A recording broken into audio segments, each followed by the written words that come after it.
सबसे पहला स्टेप होता है पेशेंट का करेक्ट डायग्नोसिस, क्योंकि हम लोग डिजेनरेटिव डिसऑर्डर्स पे काम कर रहे हैं। जैसे डॉक्टर एस कुमार सर की जो रिसर्च है डायबिटीज़ के ऊपर, उसके आधार पे तो डायबिटीज़ दुनिया में एग्जिस्ट करती ही नहीं है। सब लोग बढ़ी हुई शुगर को कम करना चाह रहे हैं, लेकिन यहाँ मुद्दा बढ़ी हुई शुगर का है ही नहीं।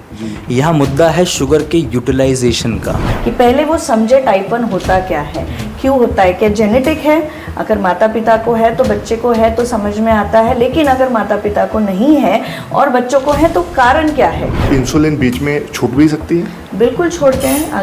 हमारा प्रोटोकॉल अगर सही तरीके से फॉलो करें, लाइफस्टाइल मॉडिफिकेशन है, न्यूट्रिशनल गाइडेंस है, वो अगर सही तरीके से फॉलो करें तो सबसे पहले कोशिश हमारी यही रहती है कि बाहर के इंसुलिन को घटाते हुए एक तो कम से कम यूनिट तक पहुंचा या टोटली बंद कर। एप्रोप्रिएट डाइट थेरेपी सेंटर के जरिए देश भर में हजारों शुगर और डायबिटीज़ पेशेंट का इलाज कर चुके साइंटिस्ट डॉक्टर एस कुमार का दावा है, और आज हम उनकी टीम के डॉक्टर से मिलेंगे। हमारे साथ मौजूद है डॉक्टर वरुण, जो कि एसोसिएट डायरेक्टर हैं। सर, सबसे पहले आपका स्वागत है। नमस्कार, बहुत बहुत शुक्रिया।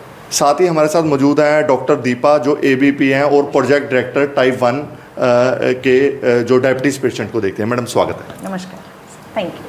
अच्छा सर, अगर बात करें एप्रोप्रिएट डाइट थेरेपी सेंटर की, पहले तो ये बताएं ये वर्क कैसे करती है? देखिए, एप्रोप्रिएट डाइट थेरेपी सेंटर का जो पूरा ट्रीटमेंट है ये रिसर्च बेस्ड होता है। तो हमारा सबसे पहला स्टेप होता है पेशेंट का करेक्ट डायग्नोसिस, क्योंकि हम लोग डिजेनरेटिव डिसऑर्डर्स पे काम कर रहे हैं, जहाँ पे बोला जाता है कि आपको सर्जरी या दवाइयाँ ही करनी पड़ेंगी, या लाइफ टाइम आपको दवाइयाँ लेनी है, या आपको सर्जरी ही एकमात्र ऑप्शन बचा है। तो हम लोग बोलते हैं take a last chance before surgery, या take a last chance before taking lifetime pills.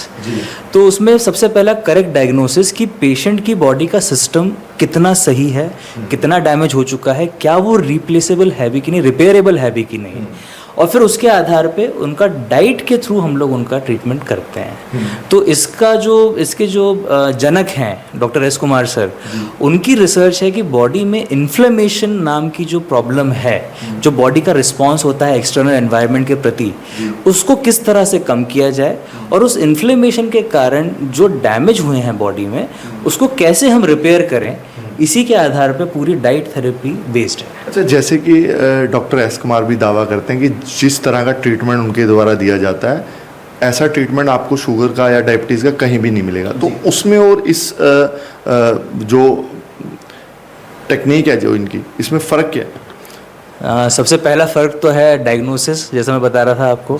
जैसे डॉक्टर एस कुमार सर की जो रिसर्च है डायबिटीज़ के ऊपर, उसके आधार पे तो डायबिटीज़ दुनिया में एग्जिस्ट करती ही नहीं है, राइट? क्योंकि सब लोग सिम्टम के बेस पे ट्रीटमेंट कर रहे हैं। सब लोग बढ़ी हुई शुगर को कम करना चाह रहे हैं, लेकिन यहाँ मुद्दा बढ़ी हुई शुगर का है ही नहीं। यहाँ मुद्दा है शुगर के यूटिलाइजेशन का। सेलुलर लेवल पे क्या वो शुगर यूज़ हो पा रही है?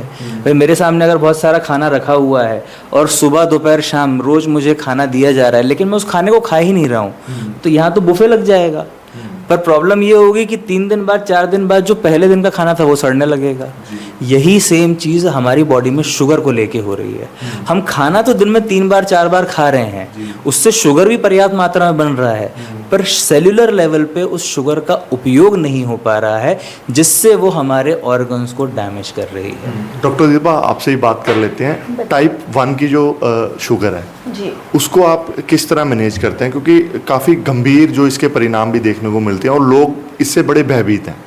जी, सबसे पहले तो मैं आपको मेरा इंट्रोडक्शन दे देती हूँ कि एप्रोप्रिएट डाइट थेरेपी में डॉक्टर एस कुमार जी को एसोसिएट करती हूँ, और पिछले कई सालों से एज अ प्रोजेक्ट डायरेक्टर इस पे काम कर रही हूँ।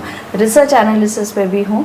रोज़ के हमें कॉल्स आते हैं जब पेशेंट क्वेरी लेकर आते हैं कि हमारी बच्ची को या बच्चे को टाइप 1 है, तो बेसिकली वो जब डर जाते हैं और पेशेंट फ़ोन पर रोते हैं, लिटरली हमें सवाल जब करते हैं तो बहुत परेशान हो जाते हैं, क्योंकि पहले से डर कर आते हैं कि डॉक्टर्स ने उनको बोला होता है कि बच्चे के शरीर में इंसुलिन नहीं बन रही है, आपको ज़िंदगी भर इंसुलिन लेना है। ये बहुत बड़ा चैलेंज होता है हमारे लिए, तब पेशेंट को सब समझाना सबसे पहले कि ट्रीटमेंट क्या होती है।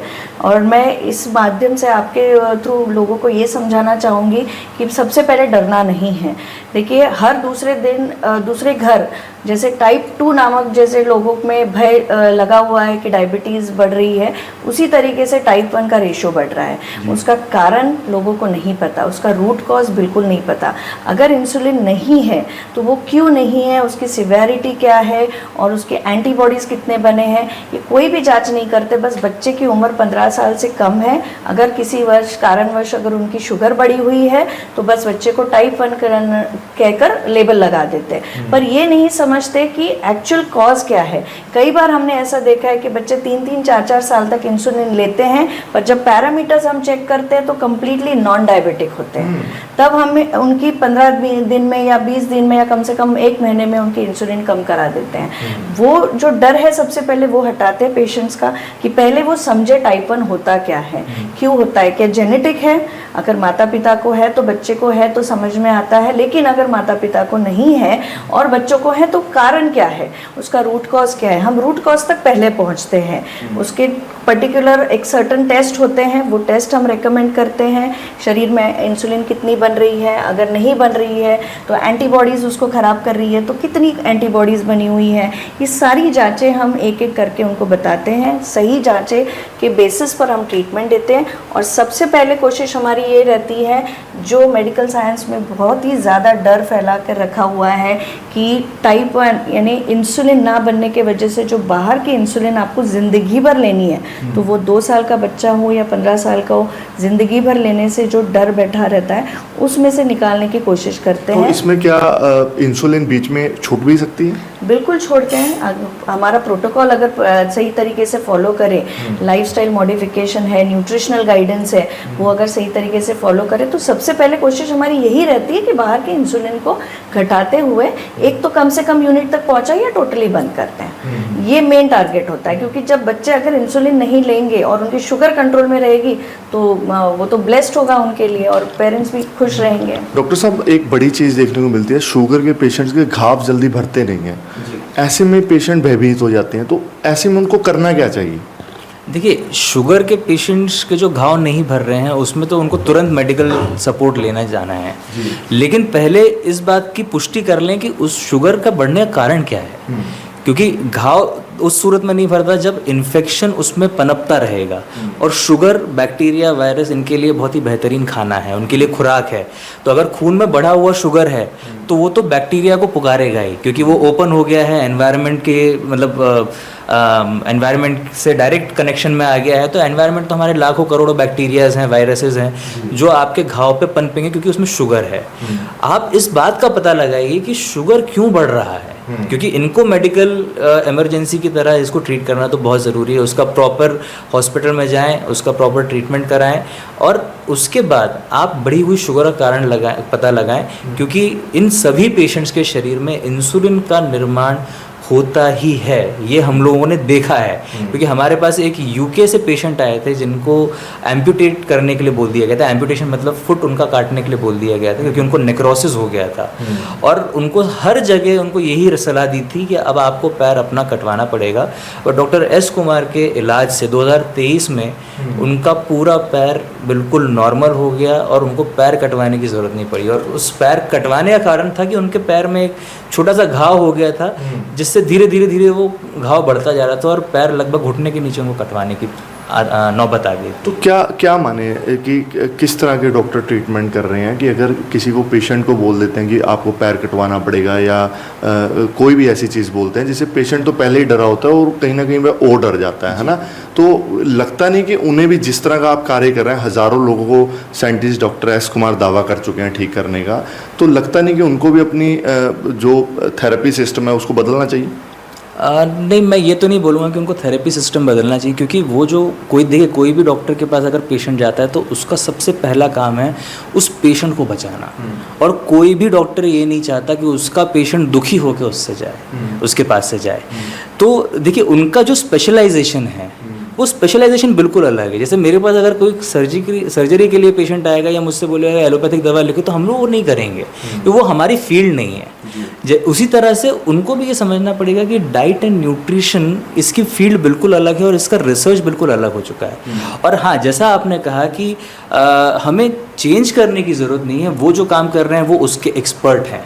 हम जो काम कर रहे हैं हम उसके एक्सपर्ट हैं, और अगर हम दोनों मिलके काम कर लें तो हम पेशेंट्स को पूरी तरह से रिलीव करा सकते हैं और भारत को डायबिटीज़ मुक्त कर सकते हैं। तो बिल्कुल जी, एप्रोप्रिएट थेरेपी सेंटर के जरिए हज़ारों लोगों का जो इलाज डॉक्टर एस कुमार देश भर में कर चुके हैं, और बिल्कुल यहाँ सेंटरों पर आने वाले लोग ही आपको बता सकते हैं, क्योंकि जिस तरह हमने खुद अपनी आंखों से देखा है कि बड़े दूर दूर से चलकर लोग इनके सेंटर्स में आ रहे हैं, और 10 से 15 साल पुरानी शुगर डायबिटीज़ के पेशेंट भी आज ये दावा कर रहे हैं कि आज वह पहले से कई गुना ठीक महसूस कर रहे हैं। तो बड़ी बात है, हम तो खुद चाहेंगे कि ऐसे डॉक्टरों तक आप भी पहुंच करें, क्योंकि देखिए हमारा वीडियो बनाने का मकसद ये नहीं है कि हम डॉक्टर की प्रमोशंस कर रहे हैं। हमारा अहम जो इसमें मकसद यही है कि अगर आप किसी बीमारी से ग्रस्त हैं, सही डॉक्टर तक आप नहीं पहुंच पा रहे, तो हमारा मकसद इंसानियत के नाते यह भी बनता है कि आपको सही डॉक्टरों तक आपकी पहुंच कराएं, जहां पर आकर आपकी लंबे समय से शुगर या डायबिटीज़ के जो आप तरह तरह की इंसुलिन या दवाइयाँ खा रहे हैं, वह दवाइयों से आपको छुटकारा मिले और आप अपने आप को तंदुरुस्त महसूस करें।